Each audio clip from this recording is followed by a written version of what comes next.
जय हिंद। आइए हम आज की क्लास स्टार्ट कर रहे हैं। जैसा कि आपको पता है कि हम लोग साइंस में मोस्ट इंपोर्टेंट क्वेश्चन कर रहे हैं, जो चैप्टर वाइज सारे क्वेश्चन कर रहे हैं साइंस में। हम लोग पिछले क्लास तक लगभग 22 क्वेश्चन कंप्लीट किए थे, लेकिन सेकेंड चैप्टर में, बायोलॉजी में सेकेंड चैप्टर में, जिसका नाम है कंट्रोल एंड कोऑर्डिनेशन, इस चैप्टर में टोटल 36 ऑब्जेक्टिव क्वेश्चन है, जिसमें से हम लोग 22 ऑब्जेक्टिव क्वेश्चन पिछले क्लास में किए थे। आज के जो बचे हुए क्वेश्चन है उसको हम लोग करेंगे और उसको अच्छे से एलिमिनेट करना सीखेंगे और समझेंगे भी। ध्यान दीजिए, सबसे पहला अगर क्वेश्चन की बात करें तो क्वेश्चन नंबर 23 कह रहा है कि पादप में रासायनिक समन्वय किस प्रकार होता है। अच्छा, सबसे पहले हम बात करते हैं रासायनिक समन्वय क्या होता है। रासायनिक समन्वय मतलब बाबू होता है ना कि जब प्लांट, पेड़ पौधे रासायनिक समन्वय करता है तो वो क्या करता है, वृद्धि करता है। क्या उसमें होता है, वृद्धि होता है, या हम कह सकते हैं कि उसमें ताना में किसमें किसमें वृद्धि होगा, ताना में वृद्धि होगा, पत्ती में वृद्धि होगा, जड़ में वृद्धि होगा। ये सब रासायनिक समन्वय करके वृद्धि करता है। अब यहां से आप ये समझ गए कि पादप में रासायनिक समन्वय किस प्रकार होता है। अच्छा, पादप में, प्लांट में वृद्धि करने का काम कौन करेगा बाबू? क्या जल करेगा? बिल्कुल नहीं। क्या प्रकाश द्वारा होगा? बिल्कुल नहीं। पादप में वृद्धि किसके द्वारा होता है? हार्मोन द्वारा। आपको पता है कि प्लांट में अलग अलग हार्मोन होते हैं, जैसे साइटोकाइनिन, अलग अलग प्रकार के हार्मोन होते हैं जो पेड़ पौधे में वृद्धि करने का काम करते हैं। ताना में वृद्धि, पत्ती में वृद्धि, जड़ में वृद्धि और विकास करने का काम करते हैं। और हमेशा आपको ये बात तो पता है कि हार्मोन ही ऐसा चीज है जो पेड़ पौधे बोले या इंसान बोले या एनिमल बोले, सब में वृद्धि का फैक्टर होता है। तो इसका आंसर क्या हो जाएगा? सी इज ए राइट आंसर। तो यहाँ पे आप ये बात समझ गए कि प्लांट में रासायनिक समन्वय किस प्रकार होता है, पेड़ पौधे में वृद्धि किसके द्वारा होता है? हार्मोन्स के द्वारा होता है।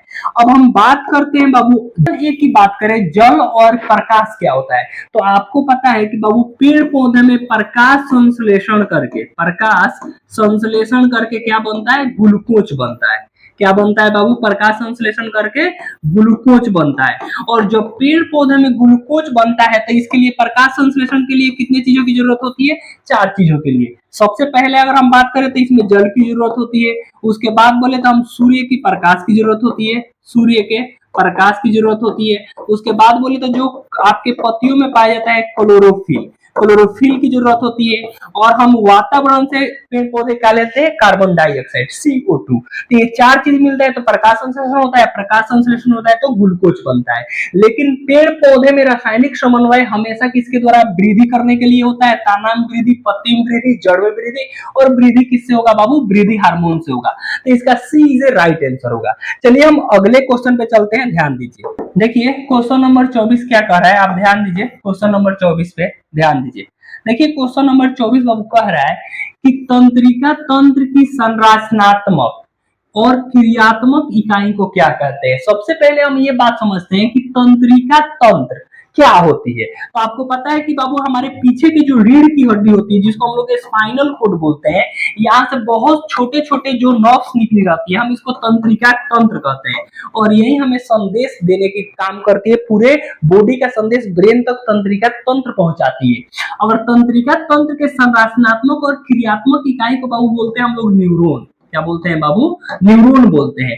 अगर हम बात करते हैं ऑप्शन की, तो ध्यान दीजिएगा ऑप्शन क्या कर रहा है, आप ध्यान से समझिएगा। ऑप्शन ऑप्शन ए कह रहा है ब्रिक। अच्छा, ये बात बताइए कि ब्रिक मतलब क्या होता है।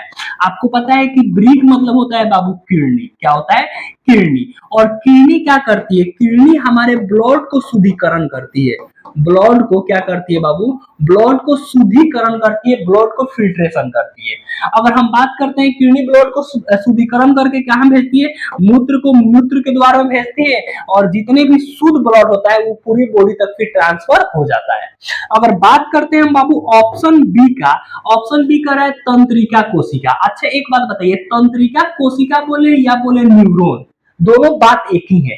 हम लोग न्यूरॉन को तंत्रिका कोशिका बोलते हैं। तो यहां से पता चल गया कि तंत्रिका तंत्र की संरचनात्मक और क्रियात्मक इकाई को क्या बोलते हैं? तंत्रिका कोशिका कहेंगे या न्यूरॉन्स कहेंगे। दोनों भाषा दिया रहे तो आपको दोनों चीज याद करके चलना है, या तो तंत्रिका कोशिका कहेंगे या तो न्यूरॉन कहेंगे। अगर हम बात करते हैं बाबू ऑप्शन नंबर सी यकृत। अच्छा, यकृत क्या करता है? यकृत की बात करें बाबू तो कह सकते हैं कि ये कुछ हद तक भोजन को क्या करता है? भोजन को पचाने में सहायक होता है, यानी भोजन पाचन क्रिया में क्या होता है बाबू, ये सहायक होता है। तो यहाँ से option B is A right answer कि हम तंत्रिका तंत्र की संरचनात्मक और क्रियात्मक इकाई को न्यूरॉन बोलते हैं, न्यूरॉन को हम बोलते हैं तंत्रिका कोशिका या न्यूरॉन बोलते हैं, बात एक ही है। चलिए अगले हम क्वेश्चन पे चलते हैं। अगला क्वेश्चन आप ध्यान दीजिएगा, देखिए अगला क्वेश्चन क्या कर रहा है। अगला क्वेश्चन कह रहा है लेटेक्स सामान्य कहां पाया जाता है। बहुत ध्यान से समझिएगा। सबसे पहले हम ये समझते हैं बाबू कि लेटेक्स क्या होता है। आप भाषा को ना, एक चुनिंदा भाषा को आप पकड़ लीजिएगा ना, तो एक भी क्वेश्चन आपसे साइंस में खास करके गलती नहीं होगी। अच्छा, लेटेक्स हम उसे बोलते हैं ना, वैसे पेड़ पौधे को बोलते हैं जो पेड़ पौधे सफेद रंग का, जो हम कह सकते हैं व्हाइट रंग का, या हम ऐसे बोल सकते हैं यहां से सफेद रंग, सफेद, यहां से ध्यान दीजिएगा, सफेद रंग का दूध देता है। सफेद रंग का क्या देता है बाबू, दूध देता है। अब यहाँ पे एक बात अब और ध्यान दीजिएगा, जैसे फाइबर का निर्माण होता है ना, रबड़ का निर्माण, तो रबड़ का निर्माण जो पेड़ पौधे पेड़ होते हैं ना, सफेद रंग का जो दूध देने का काम करता है, उसको ऊपर से चीरा लगा दिया जाता है और उससे दूध को इकट्ठा कर लिया जाता है और उससे रबड़ का निर्माण होता है। इसी प्रकार से अगर हम ऑप्शन की बात करें तो यहाँ ऑप्शन पे, अब तो ये आप समझ गए लेटेक्स मतलब क्या होता है, जो सफेद रंग का दूध देता है। अच्छा एक बात बताइए, पीपल, क्या पीपल सफेद रंग का होता है? सफेद, सॉरी, जो पीपल होता है क्या सफेद रंग का दूध देता है? देखिए मेरे पास पीपल है, आप ध्यान दीजिए, देखिए इसको हम लोग बोलते हैं पीपल। क्या बोलते हैं? पीपल। जब इस पीपल को आप तोड़िएगा ना, तो देखिएगा इसके अंदर से ना सफेद रंग निकलेगा। कौन सा रंग निकलेगा बाबू? इसके अंदर से सफेद रंग निकलेगा। तो ऑप्शन ए इज सही है कि जो सफेद रंग होता है, ये देखिए पीपल है, पीपल के पेड़ से सफेद रंग निकलता है, तो इसका ए इज राइट आंसर, ये भी ठीक है। अगर हम बात करते हैं ऑप्शन नंबर बी, पीला कनेर। अच्छा पीला कनेर क्या होता है? आप देखते होंगे ना पीला कनेर, जिसको हम फूल बोलते हैं, यहाँ पे पीला वाला जो फूल होता है इसको हम लोग बोलते हैं पीला कनेर। और ये जो पीला कनेर होता है ना बाबू, यहाँ देखिए ध्यान दीजिए, इसको आप तोड़िएगा ना तो इसमें से भी सफेद कलर का दूध निकलता है। आप ध्यान दीजिए, इसमें से भी सफेद कलर का दूध निकलता है और इसको हम लोग बोलते हैं पीला कनेर। तो जो ऑप्शन बी है ना वो भी सही है कि लेटेक्स किसमें, पीला कनेर में ही पाया जाता है, पीपल में भी पाया जाता है। अगर बात करते हैं हम ऑप्शन नंबर सी, बरगद। अच्छा देखिए बरगद क्या होता है, आप देखे होंगे बरगद का पेड़, आप देखिए ये बरगद होता है, ये जो लंबा लंबा सा बड़ा सा पतई होता है। आप इस बरगद को भी तोड़िएगा ना तो आप ध्यान दीजिए, यहाँ से सफेद रंग का क्या निकलता है, दूधिया कलर निकलता है। तो यहाँ से हम ये समझ गए क्वेश्चन को कि पीपल में से भी सफेद रंग का दूध निकलता है, पीला कनेर जो फूल होता है उसमें से भी दूधिया रंग का सफेद रंग निकलता है, बरगद में भी सफेद रंग निकलता है। हम बात करते हैं ऑप्शन डी इसका राइट आंसर होगा। तो option D is right answer, इसमें से सभी में सफेद रंग निकलता है और जिसमें भी बाबू सफेद रंग निकलेगा ना हम उसको लेटेक्स बोलते हैं। क्या बोलते हैं बाबू? लेटेक्स बोलते हैं। चलिए तो इसका D is a right answer. हम अगले क्वेश्चन पे चलते हैं, ध्यान दीजिए। देखिए बाबू अगला क्वेश्चन क्या कह रहा है। अगला क्वेश्चन की बात करते हैं तो देखिए अगला क्वेश्चन बाबू कह रहा है आपसे, पढ़िए ध्यान से, कि न्यूरॉन के छोटे तंतु को क्या कहते हैं। अभी हम आपको बताकर गए कि न्यूरॉन क्या होती है, जो हमारे स्पाइनल कोड से ये निकली होती है छोटे छोटे तंतु, इसको हम लोग न्यूरॉन्स बोलते हैं, जो हमारे ब्रेन तक संदेश पहुंचाने का काम करती है। अब क्वेश्चन कर रहा है न्यूरॉन्स के छोटे तंतु को, जो न्यूरॉन्स के छोटे तंतु होते हैं ना बाबू, उसको हम लोग क्या बोलते हैं। अगर ऑप्शन की बात करते हैं तो ऑप्शन ए नंबर है डेंड्राइट। देखिए याद रखिए, न्यूरॉन्स के सबसे छोटे तंतु को हम लोग बोलते हैं बाबू डेंड्राइट। क्या बोलते हैं? डेंड्राइट बोलते हैं। तो न्यूरॉन्स को सबसे छोटी तंतु डेंड्राइट कहलाती है। तो ऑप्शन ए इसका राइट आंसर होगा कि न्यूरॉन्स के सबसे छोटे तंतु डेंड्राइट कहलाती है और ये क्या करती है, ये संदेश देने का काम करती है। अगर हम ऑप्शन बी की बात करें ना बाबू, ध्यान दीजिए, ऑप्शन बी कह रहे हैं माइलिन सिस। अब माइलिन सिस क्या होता है बाबू? माइलिन देखिए, जो ये एक्शन होता है ना बाबू, क्या होता है? एक्शन। तो एक्शन यहाँ पर ध्यान दीजिए, एक्शन ये जो एक्शन होता है ना यहाँ पे, ये एक्शन के ऊपर ऐसे ऐसे परत लगाई रहती है। किसके ऊपर बाबू परत लगाई रहती है? एक्शन के ऊपर ये परत लगाई रहती है, जिसको माइलिन कहते हैं। ये एक्शन के ऊपर परत लगाई रहती है। एक्शन मतलब होता है कि ये भी हमारे ब्रेन, यहाँ से हमें सारे तरफ से, सारे जगहों से ये सूचना पहुंचाता है। क्या पहुंचाता है बाबू? सूचना संचार को पहुंचाता है। और ये यहाँ पे जो माइलिन होता है ना, इसको कुछ हद तक इसको बांध कर, रोक कर रखता है, क्योंकि इसके ऊपर ये लेयर की जैसी रहती है और इसको बांध कर रखता है, मतलब सूचना को मतलब बांध कर रखता है। तो यहाँ से हम कह सकते हैं माइलिन एक्शन के ऊपर रहता है। तो ये भी दो ऑप्शन के बारे में आप समझ गए। अगर हम बात करते हैं बाबू ऑप्शन सी कह रहा है लॉग। अच्छा लॉग तो इस चीज से रिलेटेड है नहीं है। लॉग किस में पाया जाता है बाबू?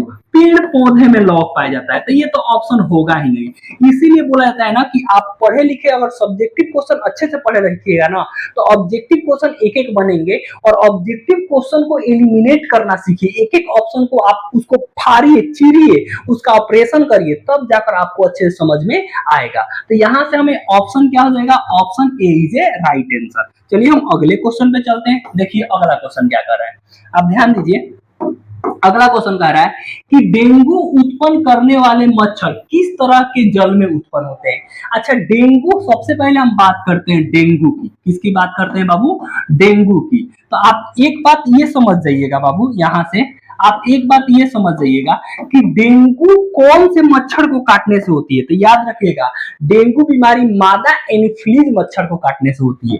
तो आप याद रखिएगा डेंगू बीमारी मादा एनोफिलीज मच्छर के काटने से होता है। तो ये मादा एनोफिलीज मच्छर के काटने से कौन सी बीमारी होती है?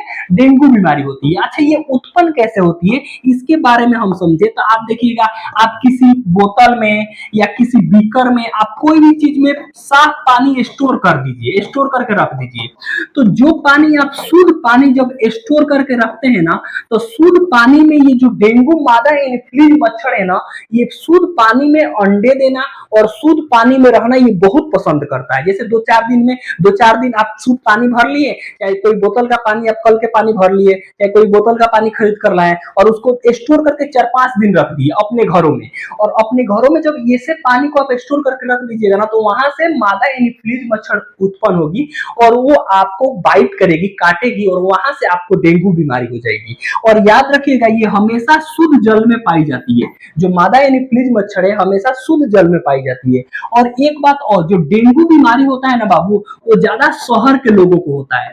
अच्छा एक बात और है, ज्यादा शहर के लोगों को इसलिए होता है ना क्योंकि शहर के लोग जो पानी का स्टोरेज होता है ना वो बहुत अच्छे से करके 2-4 दिन 10 दिन छोड़ देते हैं। आप देखते हो कि जो शुद्ध पानी होता है ना वो कहीं पे स्टोर करके रख देते हैं। तो यहाँ से शहर के लोगों को थोड़ा सा हम कह सकते हैं कि ज्यादा मात्रा में डेंगू बीमारी फैलता है। तो यहाँ से आप ये इस चीज समझ गए। तो इसीलिए बोला जाता है कि किसी भी बीकर में आप शुद्ध पानी को स्टोर करके मत रखिए।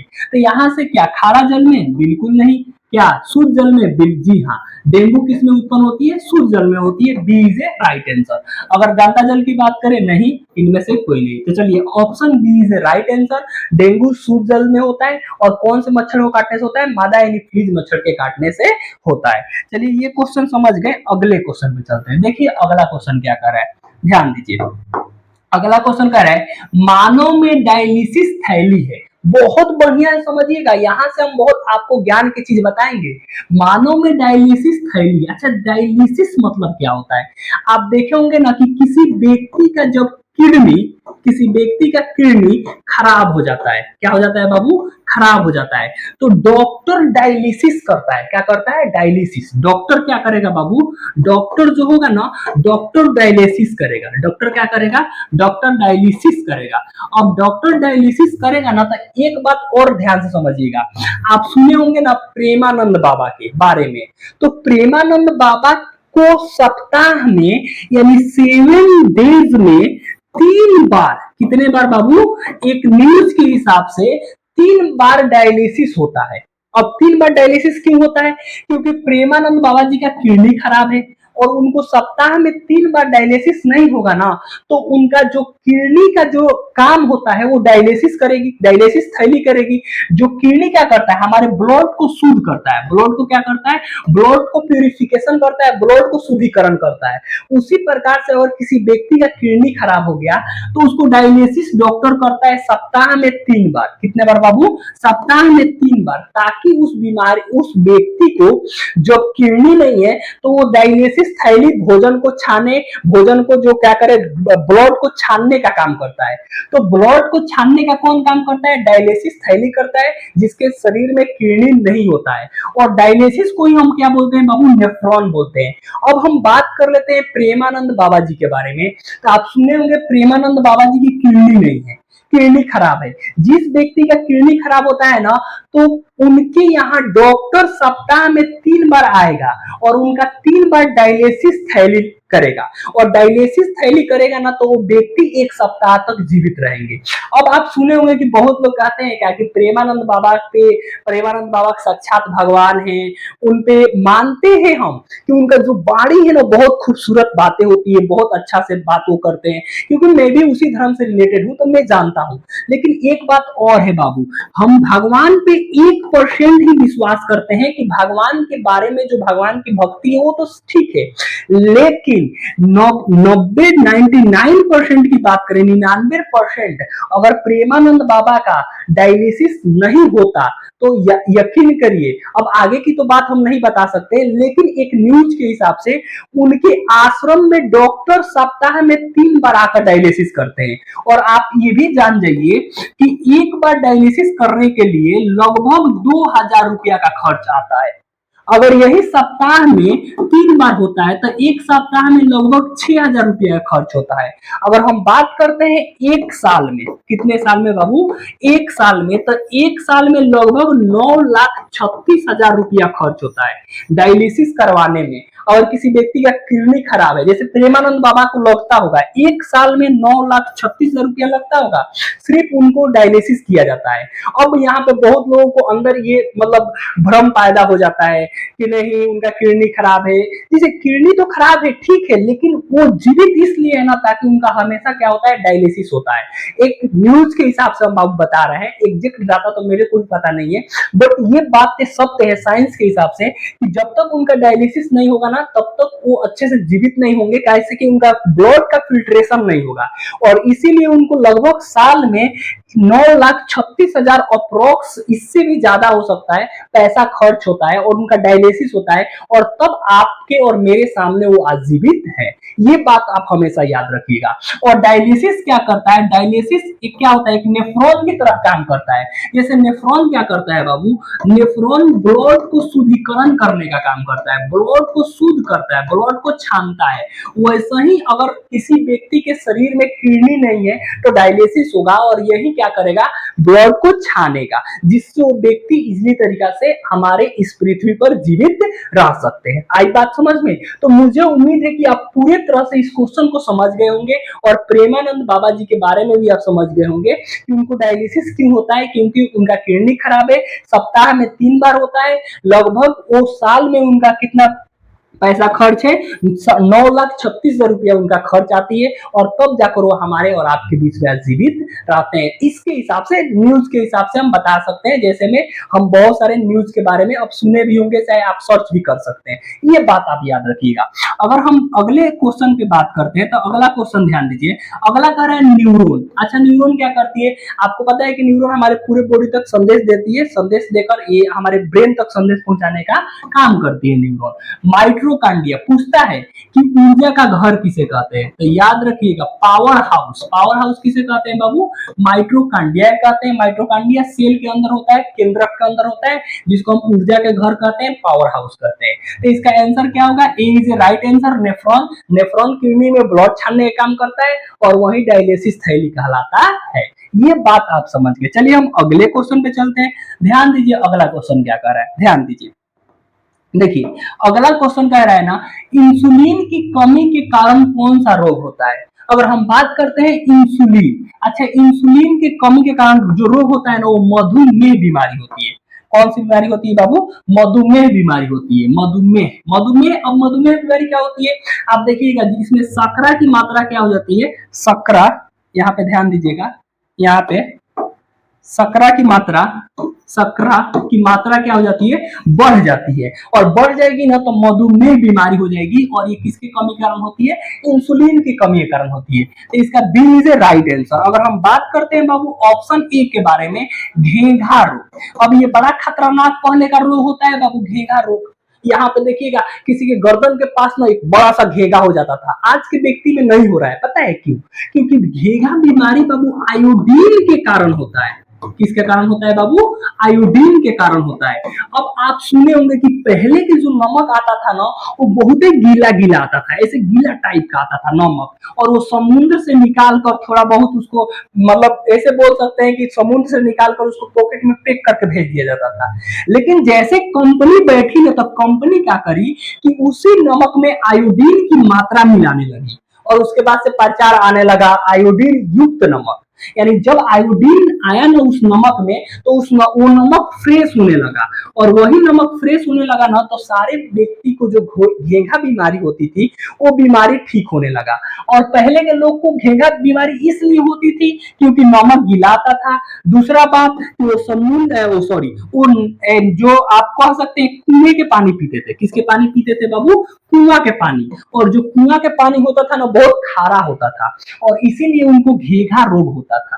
तो घेंघा रोग किसके कारण होता है? आयोडीन की कमी के कारण होता है। और बाद में अभी तो किसी को ये घेंघा रोग नहीं हो रहा है क्योंकि आज के नमक में आयोडीन की मात्रा मिलकर आ रही है, उसको रिफाइनरी करके आ रही है। अगर बात करते हैं हम बाबू यहाँ पर क्रिटिनिज्म क्या होती है? अच्छा, क्रिटिनिज्म की बात करते हैं बाबू, तो ये जो बीमारी होती है ना ये थायराइड हार्मोन, हम कह सकते हैं ध्यान दीजिएगा यहाँ पे, थायराइड थायराइड हार्मोन में ये कमी, यानी थायराइड हार्मोन बनता ही नहीं है। और थायराइड हार्मोन बाबू जब नहीं बनेगा ना तो पता है क्या होगा? थायराइड हार्मोन नहीं बनेगा तो क्रिटिनिज्म होगा। और क्रिटिनिज्म मतलब होता है ना कि हमारे ना बॉडी में विकास रुक जाएगा। हमारे बॉडी में क्या होगा? हमारे बॉडी में विकास रुक जाएगा, बॉडी में विकास नहीं होगा। अब किस प्रकार से हम कह सकते हैं कि हमारे बॉडी में विकास नहीं होगा? हम लंबा नहीं होंगे, और हम लंबा नहीं होंगे ना बाबू तो हम बौनापन हो जाएंगे। कैसा हो जाएंगे? बौनापन, मतलब नटुरा छटकी बुटुकरी हो जाएंगे। अब एक बात और समझ जाइएगा, जो बौनापन होता है ना ये ज्यादा जेनेटिक्स होता है। कौन सा होता है बाबू? जेनेटिक्स ही ज्यादा होता है। अच्छा, जेनेटिक्स क्यों होता है? हम कह सकते हैं कि जेनेटिक्स इसलिए होता है ना क्योंकि जब किसी पिताजी के अगर बच्चे हैं तो पिताजी छोटे हैं ना तो बच्चे भी छोटे होंगे, अगर माताजी छोटे हैं ना तो उसका जो बच्चे होंगे वो भी छोटे होंगे। तो ये हम कह सकते हैं कि बौनापन ये जेनेटिक्स बीमारी है। और क्रिटिनिज्म मतलब होता है थायराइड हार्मोन में कमी, और थायराइड हार्मोन में कमी का मतलब होता है कि हमारे बॉडी में विकास रुक जाना। तो यहाँ से आप समझ गए कि इंसुलिन की कमी के कारण कौन सी बीमारी होती है? मधुमेह बीमारी होती है। B is A right answer. चलिए हम अगले क्वेश्चन पे चलते हैं। देखिए अगले क्वेश्चन हम किस की बात करें तो कह रहे हैं ग्वाइटर अथवा घेंघा पनपता है। अच्छा बाबू हम ग्वाइटर की बात करें ना तो ये ग्वाइटर जो बीमारी होती है ना ये घेंघा बीमारी होती है। और घेंघा बीमारी क्या होती है? आप देखोगे गले के ऊपर बड़ा सा एक आपका जो होता है वो मतलब गोला सा बन जाता है जिसको हम लोग घेंघा रोग बोलते हैं। अब ये रोग होता है बाबू आयोडीन के कमी के कारण। किसके कमी के कारण? आयोडीन की कमी के कारण। अगर हम इसकी बात करते हैं ना बाबू घेंघा रोग की, तो एक बात आप समझिएगा कि पहले के लोग कुएं के पानी पीते थे। किसका पानी पीते थे? कुआं की। और जो कुआं के पानी होती थी ना बाबू वो खारा होती थी और उसमें आयोडीन की मात्रा नहीं होती थी, इसीलिए पहले के लोग को घेंघा रोग होता था। सेकेंड बात कहें तो जो पहले की नमक आती थी ना ये समुद्र से डायरेक्ट नमक निकाल कर चला आता था, और ये जो नमक हुआ करता था ना बाबू ये गीला नमक हुआ करता था और इसमें आयोडीन नहीं हुआ करता था। जैसे आप देखते थे ना पहले के जो नमक हुआ करता था ना बहुत ही गीला होगा, और गीला होगा ना तो उसको आप किसी पे चलाकर मार दीजिएगा ना तो वो बहुत चिपक जाएगा। लेकिन आज के जो कंपनी बैठ गई है और आप देखे होंगे कि टाटा अलग अलग कंपनी की जो नमक होती है वो आती है। अच्छा कंपनी बैठाने से फायदा ये हो गया कि कंपनी वाले लोग क्या करते हैं अब आयोडीन मिला देते हैं नमक में, और वही नमक अब एकदम सा फ्रेश नमक आता है और आयोडीन युक्त नमक आता है। और कुछ साल पहले प्रचार भी जब ये न्यू नमक जब अच्छा बनने लगा था तो प्रचार भी हुआ था कि आयोडीन युक्त नमक, यानी जब आप आयोडीन खाइएगा तो आपको घेंघा बीमारी नहीं होगी। और पहले घेंघा बीमारी इसलिए होती थी कि पहले के नमक में आयोडीन की कमी होती थी, लेकिन आजकल के नमक में आयोडीन युक्त नमक आ रहा है तो आजकल के समय में किसी भी व्यक्ति को घेंघा बीमारी नहीं है। तो यहां से आप समझ गए ये कि ग्वाइटर या घेंघा पनपता है किसके कारण? ये आप ऑप्शन नंबर बी देखिए आयोडीन के कारण। ठीक है, अगर हम बात करते हैं रक्त की कमी से तो रक्त की कमी से जो बीमारी होती है ना बाबू इसको हम एनीमिया बोलते हैं। कौन सा बीमारी बोलते हैं? एनीमिया, यानी रक्त की कमी के कारण एनीमिया बीमारी होती है, ये भी आप याद रखिएगा। ठीक है, मोटापा आप फेट हो, आपका फेट मतलब होता है मोटापा, ज्यादा आपको मोटापा नहीं होना चाहिए। तो इसका क्वेश्चन का आंसर कौन है? क्वेश्चन का answer B is A right answer. चलिए हम अगले क्वेश्चन पर ध्यान देते हैं। देखिए अगला क्वेश्चन क्या कह रहा है, ध्यान दीजिए। देखिए अगला क्वेश्चन बाबू कह रहा है, ध्यान दीजिएगा, कह रहा है कि निम्नलिखित में कौन सी अनैच्छिक क्रियाएं नहीं है। अच्छा एक बात आप समझिएगा कि अनैच्छिक मतलब क्या होती है। अनैच्छिक मतलब बाबू होती है ना कि वैसी क्रियाएं जो अपने इच्छा से नहीं होती है, जो अपने इच्छा से नहीं होती है। जैसे हम बहुत सारे काम अपने इच्छा से करते हैं, हमें पढ़ाने का मन किया, हमें कुछ बताने का मन किया, हमें कुछ बोलने का मन किया, हमें कुछ खाने का मन किया, हमें कुछ करने का मन किया, किसी को पीटने का मन किया, ये सब इच्छा के अनुसार होता है। लेकिन अनिच्छा मतलब कि जो हम अपने हमें इच्छा नहीं होती है, जैसे दिल धड़कना, सांस आना जाना, ये अपने इच्छा के अनुसार नहीं होती है, ये हमारे बॉडी के अनुसार होती है। अगर हम बात करते हैं तो ब्लड हमारे पूरी बॉडी में ट्रांसफर होना, ये सब अनैच्छिक क्रियाएं हैं। सांस लेना, ये सब अनैच्छिक क्रियाएं, किडनी ब्लड को फिल्ट्रेशन करना, ये सब अनैच्छिक क्रियाएं हैं हमारे जो बॉडी में होती है। और हमारे कुछ ऐसी बॉडी में जो हम लोग स्वयं करते हैं वो ऐच्छिक क्रियाएं हैं। तो यहां से आप समझ गए कि अनैच्छिक क्रियाएं क्या होती है, जो हमारे हम कह सकते हैं बस की बात, या हम कह सकते हैं जो हमारे कंट्रोल में ना हो, उसे हम क्या बोलते हैं? अनैच्छिक क्रियाएं बोलते हैं। अब ऑप्शन की बात करें तो ऑप्शन नंबर 1 कह रहा है वोमन। अच्छा आप वोमन पहला बार नाम सुने होंगे, तो इसके बारे में हम बता दें कि वोमन एक मेडिसिन है। पता है जब कोई व्यक्ति के शरीर में अंदर जहर चला जाता है ना, तो जहर को क्या करता है, जहर को खत्म करने के लिए हम वोमन के उपयोग करते हैं, और ये शरीर से जहर को क्या करता है बाबू, बाहर निकालता है। याद आ गया? तो ये हम अगर हम बात करते हैं तो ये हमारे बिल्कुल हमारे इच्छा अनुसार नहीं होता है, यानी हम ये शरीर की इच्छा के अनुसार होता है। तो यहाँ पे ये ध्यान दीजिएगा, क्या ये अनैच्छिक क्रियाएं है? ये बिल्कुल अनैच्छिक क्रियाएं हैं, लेकिन कह रहे हैं कौन नहीं है। तो ये अनैच्छिक क्रिया है। क्यों अनैच्छिक क्रिया है? क्योंकि ये हमारे इच्छा अनुसार नहीं होता है। अगर हमारे शरीर में जहर चला गया तो उसको हम मारते हैं, हम उसको निकालते हैं, तो हमारी इच्छा अनुसार नहीं होती है। अगर बात करते हैं चबाना, जी हाँ, चबाना अनैच्छिक क्रियाएं नहीं है, क्योंकि कोई चीज जब हम चबाते हैं ना, ये हम अपने इच्छा अनुसार चबाते हैं, इच्छा से चबाते हैं। तो चबाना इसका बी से राइट आंसर होगा। उससे पहले हम समझ लेते हैं लार आना। अच्छा हम बात करते हैं कि लार आना, कब लार आती है? लार उस समय आती है जैसे हम इमली की बात करें, जैसे हम गुपचुप की बात करें, जैसे हम नींबू की बात करें, तो ये सारे नाम हम सुनते हैं ना, तो हमारे जो माउथ है ना, मुख के अंदर हमारे अंदर एक लार पनपने लगती है, इच्छा जागने लगती है उसको खाने के लिए। और ये सब कौन सी क्रिया है? अनैच्छिक क्रिया है। जैसे हृदय का धड़कना, ये भी कौन सी क्रिया है? अनैच्छिक क्रिया है। लेकिन चबाना ये अनैच्छिक क्रियाएं नहीं है। तो B is A right answer. आया बाबू समझ में? चलिए हम अगले क्वेश्चन पे चलते हैं। देखिए अगला क्वेश्चन आपसे क्या कह रहा है, अगला क्वेश्चन ध्यान दीजिएगा। देखिए अगला क्वेश्चन बाबू कह रहा है कि दो तंत्रिका कोशिका के मध्य खाली स्थान को क्या कहते हैं? अच्छा तंत्रिका, तंत्रिका हम आपको बताए थे कि स्पाइनल कोड से जो छोटे छोटे तंतुमय रचना होती है उसको हम तंत्रिका तंत्र कहते हैं। अब यही क्वेश्चन कह रहा है कि दो तंत्रिकाएं तंत्र, जैसे आप देखे होंगे कि एक यहाँ तंत्रिका तंत्र, एक यहाँ तंत्रिका तंत्र, और इसके बीच का बाबू जो जगह है ना, जो ये बीच वाला जगह है, जो एक दूसरे को कनेक्ट, जो बाबू यहाँ पे ध्यान दीजिएगा, एक दूसरे को जोड़ता है। जोड़ना मतलब एक दूसरे को कनेक्ट करता है, और यही एक दूसरे को जो कनेक्ट करता है ना, इसके बीच वाले भाग को क्या कहते हैं? ऑप्शन नंबर बी ध्यान दीजिए, सिनेप्स इसके बीच वाले भाग को कहते हैं। और सिनेप्स क्या करता है? एक दूसरे को जोड़कर और हमें संदेश पहुंचाने का, यहाँ तक संदेश पहुंचाता है। सिनेप्स के द्वारा ये एक दूसरे से क्या होते हैं बाबू? जुड़े रहते हैं। तो याद रखिएगा, सिनेप्स द्वारा दो तंत्रिकाओं, तंत्र कोशिकाओं के बीच में, दो न्यूरॉन्स के बीच में क्या रहते हैं? सिनेप्स रहते हैं, जो एक दूसरे को संदेश देने का काम करते हैं, जोड़ने का काम करते हैं, पेचअप करने का काम करते हैं। अब ध्यान दीजिए, अगर हम बात करते हैं दुर्मिका, तो दुर्मिका क्या होती है? दुर्मिका ये न्यूरॉन्स को बोलते हैं हम, जो हमारे बॉडी तक क्या करती है, बॉडी हम बोल सकते हैं जो हमारे स्पाइनल कोड तक क्या करती है? संदेश पहुंचाने का काम करती है, और स्पाइनल कोड हमारे ब्रेन को संदेश पहुंचाता है।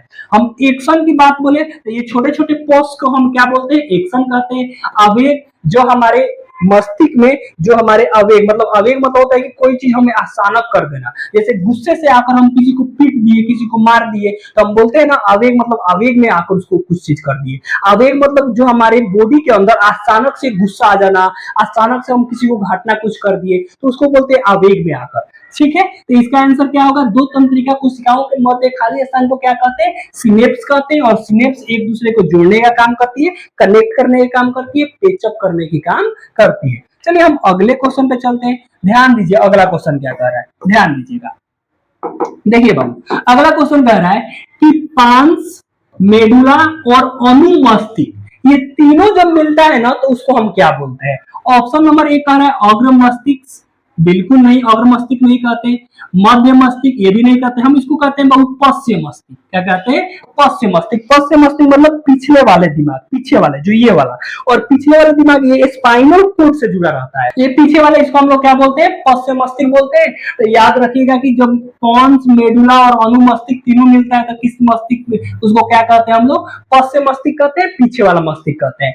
हम प्रम मस्तिष्क को हम बड़ा दिमाग बोलते हैं। क्या बोलते हैं बाबू? इसको हम लोग बड़ा दिमाग बोलते हैं। तो अगर कोई बोले कि बड़ा दिमाग हम किसको बोलते हैं, तो बड़ा दिमाग को प्रम मस्तिष्क बोलते हैं। और जो ये प्रम मस्तिष्क होता है ना बाबू, ये क्या करता है? ये हमें कोई चीज याद रखने का, बोलने का या सोचने का, ये सब सोचने समझने या कोई चीज हमारे ब्रेन में याद करना है, तो सबका काम कौन करता है बाबू? सबका काम प्रम मस्तिष्क करता है। याद रहेगा आपको। अगर बात करते हैं अग्र मस्तिष्क की, तो अग्र मस्तिष्क भी याद रखी गई। जो सामने वाला होता है ना, इसको अग्र मस्तिष्क कहते हैं। और ये भी क्या करता है? ये भी हमें बातों को याद करने में मदद करता है, या कोई चीज हम स्टोर करते हैं उसको अचानक से याद करने में, या हमें ये हेल्पफुल करता है। तो इसके बारे में भी आप समझ गए। और ये आप समझ गए कि पॉन्स, मेडुला और अनुमस्तिष्क मिलता है तो पश्चिम मस्तिष्क का दिमाग काम, पश्चिम मस्तिष्क बनता है। और प्रम मस्तिष्क को हम लोग बड़ा दिमाग कहते हैं। ये सोचने, समझने, बोलने, याद करने में हेल्पफुल करती है, मदद करती है,